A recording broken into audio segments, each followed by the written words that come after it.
Millions of Hindus will be swimming in the Ganges this week for the annual Magh Mela festival, just as they have for years. But it's not a pleasant swim. The Ganges is one of the world's most polluted rivers. That isn't just a problem for swimmers. More than 500 million people depend on the Ganges as their main source of water. And despite a multi-billion-dollar cleanup initiative that India announced in 2014, the river hasn't gotten any safer for them.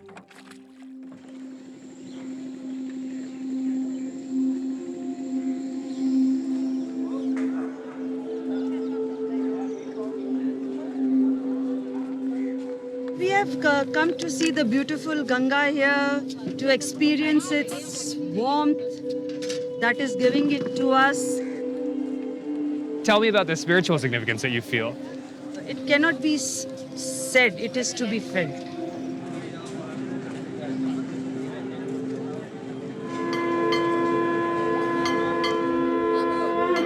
For India's nearly 1 billion Hindus, who believe that if a body is burned and returned to the river at Varanasi, it can escape reincarnation,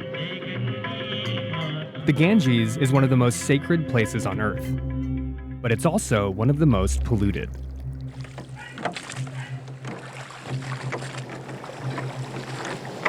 Oh, dear Jesus. You can smell it. How much sewage is coming out there right now? 150 million liters per day. How many people's sewage is that? 1 million. So that's the shit of 1 million people flowing into the Ganga every day. Yeah. This is just one drain. Environmental scientist Rakesh Jaiswal has been campaigning for a cleaner Ganges for 25 years. Today, Ganga is more polluted than it was 30 years ago. And last 24 years, I have seen the situation worsening only. No improvement at all. In total, drains along the Ganges empty 1 billion gallons of raw sewage and industrial waste into the river every day. Decomposing bodies make their way into the water from riverside crematoriums. And in Kanpur, hundreds of tanneries release toxic chemicals and heavy metals into the river, which is the city's source of water.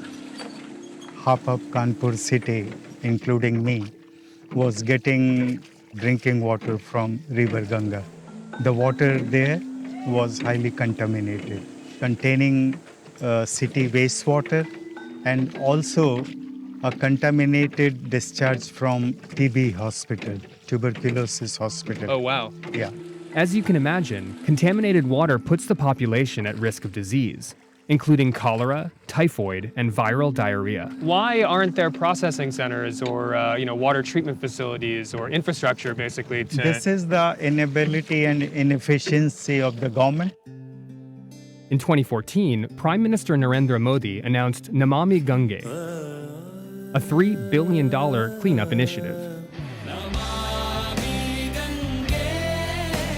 The government commissioned an official pop anthem for the river, and there has been talk of starting breeding programs with flesh-eating turtles that can deal with decomposing bodies in the water. But Namami Gange never took off. 3 years later, reports say that just $205 million has been spent, and India's top environmental court declared it a failure, saying, quote, "Not a single drop has been cleaned so far." 3 years are already gone, and there is nothing concrete on the ground. Not even one waste management facility? Not even one new treatment plant. In March 2017, a court in Uttarakhand took the matter into its own hands and gave the Ganges legal personhood status. What does giving a river the status of personhood do for the river? Theoretically, what it can do is just like a legal entity can sue somebody. But there were no lawsuits. Shortly after the Ganges became a legal person, the Supreme Court intervened and stopped it. Giving a legal right or a legal status by itself will mean nothing. Shadan Farasat is a Supreme Court lawyer. He says that giving the Ganges the right to sue polluters has some logical issues, and not just because a river can't represent itself in court. It doesn't really emphasize how that status of a juristic or legal personality is going to help in cleaning up the river or improving the ecosystem of the river. That analysis is completely absent from the judgment. So is it purely symbolic? I would think so. It's the court trying to clean up the river, but with the wrong tool. When the personhood order was scrapped, a legal route to forcing government action was closed. But not everyone is worried about the toxic waste and sewage that continue to pour into the Ganges. There's a persistent myth among the public and even scientists that the river is so holy, it's essentially self-cleaning. If you drink the water, then it will help in improvement of your health. B.D. Tripathi is a professor and former expert for the National Ganga River Basin Authority, the agency responsible for overseeing the implementation of Modi's cleanup program.